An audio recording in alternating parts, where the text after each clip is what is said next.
his Master and PhD in Artificial Intelligence from Essex University in United Kingdom in 1988 and 1992. Some of his main research interests are AI semantic technology applications, future internet, next generation network, knowledge discovery, ontology-based planning, image understanding, text understanding, semantic intelligent agents, and semantic robot vision. He has several journal publications and international conference presentations. He had collaborated with Linton, Nottingham, MMU, Tehran, and Shaheed Beheshty University.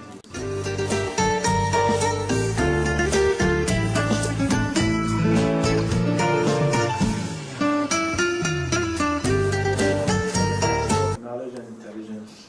I greet everybody. Thank you very much, Dr. Zey and Dr. Safavi. I met him after how many years? Maybe 10 years, right? So, welcome to this talk. And I appreciate all people involved in this gathering, and I thank everybody attending this meeting. I hope you enjoy my talk. My talk is totally different from what you have heard. And all this story, definitely this artificial brain is not related to that one. We are not going to change anything, any mind or any brain of people, but that has been dream of human for a long time.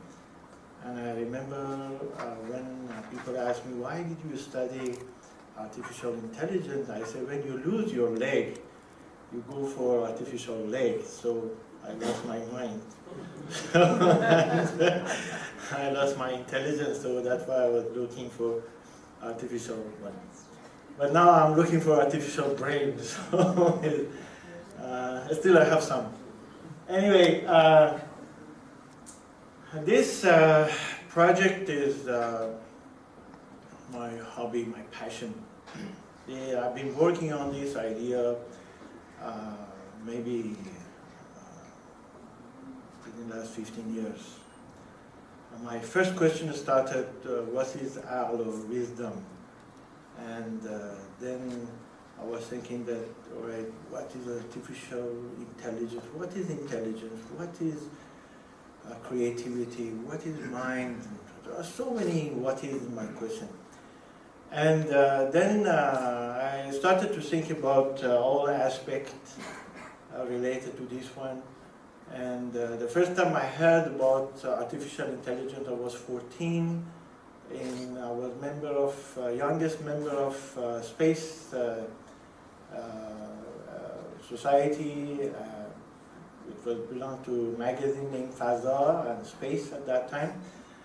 And that time I was reading one article about cybernetic and artificial intelligence, and I was so fascinated about the ideas. I couldn't understand much about that at that time, but anyway, the first time I had the opportunity to study this field, I went to UK and I did it. And I'm still enjoying it, and I live with this idea, and I'm very keen to know how our brain is working. What I'm telling you now is about a dream started many years ago, and depends on human nature. And then I compare a number of activities in this field, and then at the end I try to highlight a few points of my ideas. I cannot give you all things or ideas or theories or techniques I have developed in the last 12 years or 15 years. I just give you a very, very brief idea about the whole plan I have in my mind, and I share it with you today. Anyway, if I want to start, I would like to say human, in fact, always wanted to improve or enhance or enrich its power in various areas, various fields. And you can see, for instance, we have developed lots of technologies to move faster and longer, to fly, to communicate, to fight, to write, we develop language, and also we develop communication, and finally we develop tools to calculate, to compute. And these abilities, in fact, enable us to dream about what we want and imagine it and develop tools for realization of that imagination. This is human nature. That's why we are different. That's why we have intelligence or creativity. So we have dreams and we develop tools to satisfy those dreams. This is the basic principle. In the history, we had dream to have different heads or animal heads on bodies, human bodies. So you can see from maybe 5, 6, 7,000 years ago to different culture, different religion, different civilization, they had these type of dreams and they drew it. I don't want to discuss about why they drew this type of thing, but these are facts and these are available. We cannot deny it. Then people also were thinking about how to put human brain or human head on the top of animal body. And I've been always asking the question, why human put this? Maybe they were thinking of, okay, let's give some intelligence to animals. So in any case, you can see these examples in different cultures, Christian culture, Islamic culture, or Indian or Egyptian culture. You can see they try to somehow put the intelligence of human on the body of animals, either to show that they wanted to make humans stronger with the body of animals, or they wanted to have more intelligent animals or creatures.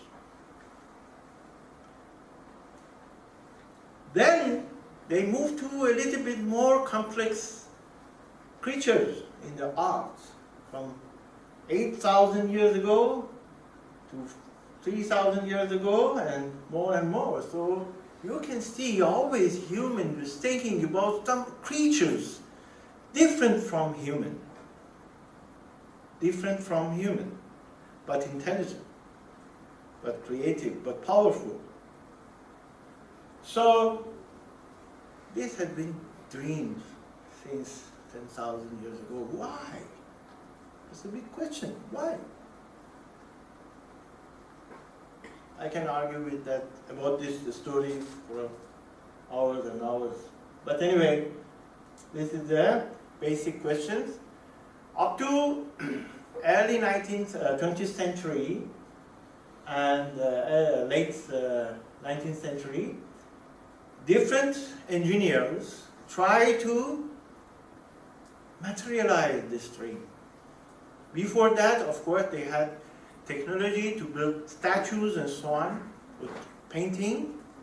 Then they started to manipulate with materials to mechanically develop robots or artificial human.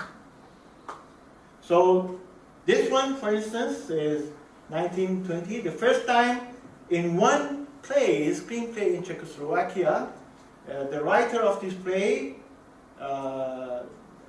named robot. The word robot invented in 1920 in that play, in that text. Of course, before that one, there were in Islamic culture and Japanese culture and European culture also, they tried to build mechanical robots. For instance, this one could bring tea, and this one also could do the same. I don't know which one copied that one. But what? Copying human function, body function. Then, of course, they were thinking that, wow, we can change the head of people. So you have seen all these movies, right? Frankenstein, you know, they change the brain, they change the head. Then they even think about this, and they did it. And recently I read one article that one of the experts team in the United States, I suppose, they managed to do this one. Right. So it seems that biologically also they are thinking about how to do it. Right? So, in fact, dream came to reality somehow. Then, 60 years ago, computers came to picture. Because human wanted to improve the computing abilities of human. We could calculate, we could compute, but not at the large scale or frequently or very large numbers. We could compute, but we needed computers. So we developed computers around 1950, around that time. So although the whole story, the whole computers, IBM computers at that time is even now maybe 100 times, smaller in terms of function than our mobile. But anyway, that computer was very powerful at that time. But don't forget the word computer. Computer, compute. Although they call it artificial intelligence or intelligence system, but they are not intelligent. They are computers. Compute, they just compute, they calculate, nothing more. So, based upon this computer, they managed to develop lots of systems. They copy so many things, from insects, fish, snakes, birds, donkey without head, dog, human, and even nano-robots. They can do a lot of activities inside your body. Maybe it's useful for maintaining the damaged part of the body or cancer or whatever. So these realizations of the dreams have come true now because they focus on the function of the body only. Although each robot has its own control unit, but we cannot consider these controllers as brain, right? So they have controller, but they don't think. We have artificial intelligence systems, for instance, in rover. We have on Mars now, that is the most intelligent system human has created, right? And it's moving around the Mars now. But that one is still not very intelligent, although it's intelligent, but doesn't have brain in our definition. So partially, human managed to realize dreams like that.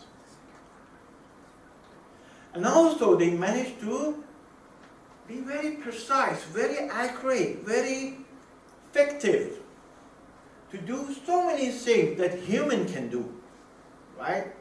Cooking, nursing, playing music, and even playing football. But none of them still have brain.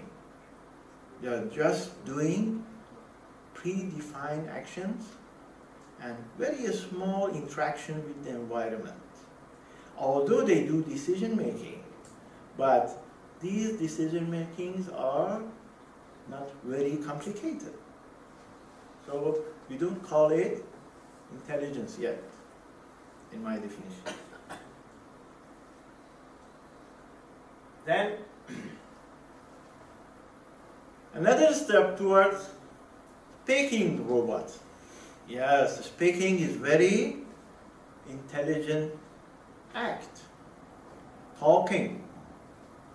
The way we construct words, the way we generate sentences, the way we convey messages to other people is a very intelligent act. We use it every moment we talk, but we don't think about if a computer wants to do that. Of course they cannot. Even they cannot understand what we say. No computer understands anything, right? So, although we have now robots, they can come and sit beside you and you can communicate with them, talk to them, they reply to you. I suppose last time we went to Sebit together, I talked to one of these robots with Dr. Safavi. I was 77, our calendar. How many years ago?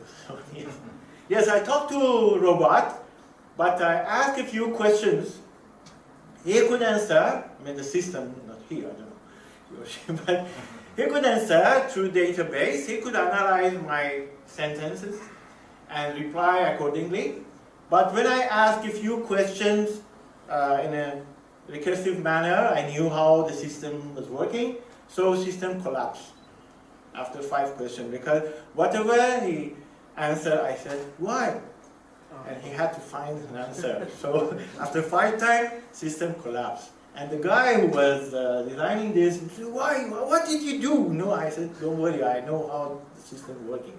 So I tried to find out the power of that intelligent system. These are not intelligent, because one of the levels that we can, one of the methods that we can identify the levels of intelligence of people is to ask why question. If they can answer in a reasoning chain, answer back. Whatever they answer, you ask, why this? Then they can reply again and move inside reasoning, deep inside reasoning. The more they can go in, the more intelligent you are. This is one criteria, at least to check artificial intelligence system.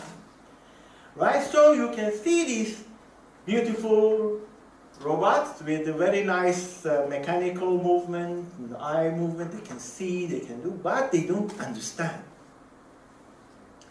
We have now text understanding, image understanding field. I've been working in this field for a long time, but still they are not real understanding. Why? Because the basic model that they use is hardware and software. So duality model, so we have hardware and software, they match together, we install software on hardware and so on. So they work together. Some people say, okay, our spirit, is like software, and our biological brain or body is like hardware, so we have a body and soul and so on. So there are also some models to distinguish human model from, these are cognitive model, from electronic system or robots. So people say, all right, we have body in mind, and also we have a spirit. So there are hundreds of models like that. But still, I'm not convinced. I read a lot about this body and mind philosophy and all these discussions. I'm not happy with this. I don't understand. How can we separate these concepts from each other? Then I went through activities or research in the history to see how humans understand human brain.